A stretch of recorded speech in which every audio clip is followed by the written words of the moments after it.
के गोठ त यता आइदेखाएको कसको गोठ हो मेरो कुखुराको लुडा थियो र अङ्कल राखे आमाले यस्तो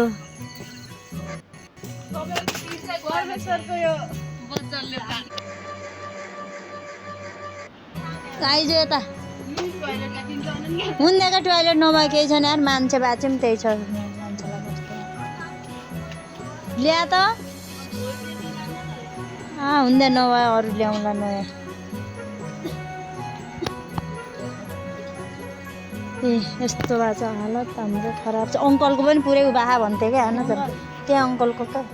भाँच्या भन्नुहुन्थ्यो क्या आना अहिले जाम्ला त त्यहाँको गोठ यहाँ ल्याइदिएको कि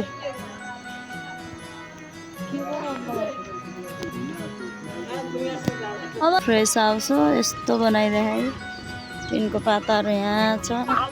सबभन्दा बिचल्ले हाम्रो घरको छिमेकीको त त्योहरू हिजोको हुरी बतासले हेर्नु मेरो छिमेकीको घरको यस्तो हालत भएको के कोठे बिचरा म त कस्तो विरक्त लाग्यो हाम्रो पनि त्यति धेरै त बिगाएर होइन हल्का यस्तो आयो पानी हेर्नु नि तालिएर म त यस्तो डर लाग्यो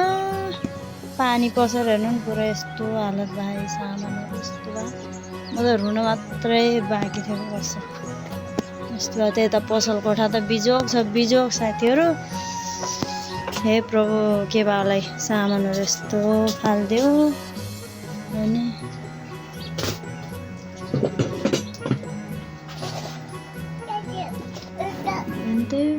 पानी तालेर बिचल्ली भयो नगर सानो होइन अरू पनि देखाउँछ के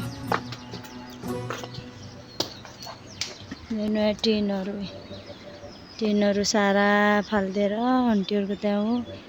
टोइलेटको हालत त्यस्तो हो कि पर्दा पनि यहाँ ल्याएर छोडिदिए टोइलेटको त सब भाँच्यो क्या हो यस्तो भयो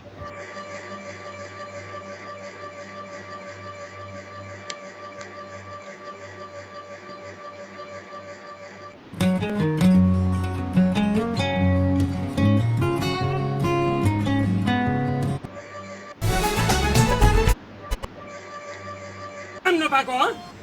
भेटाउन मात्रै मरण पाख्ने गर्छु म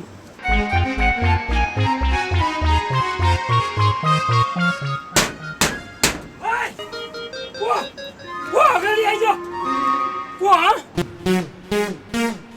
ए भगवान् तर्साएको भनौँ भने दिउँसो मन के तर्साएको भन्नु कुन चाहिँ बाँदर होला त त्यसलाई भेटाउन मात्रै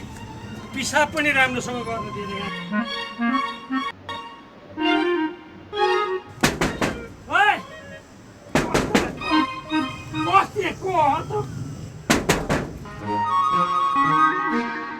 म हो के दारीबा तँलाई काम पाइनस्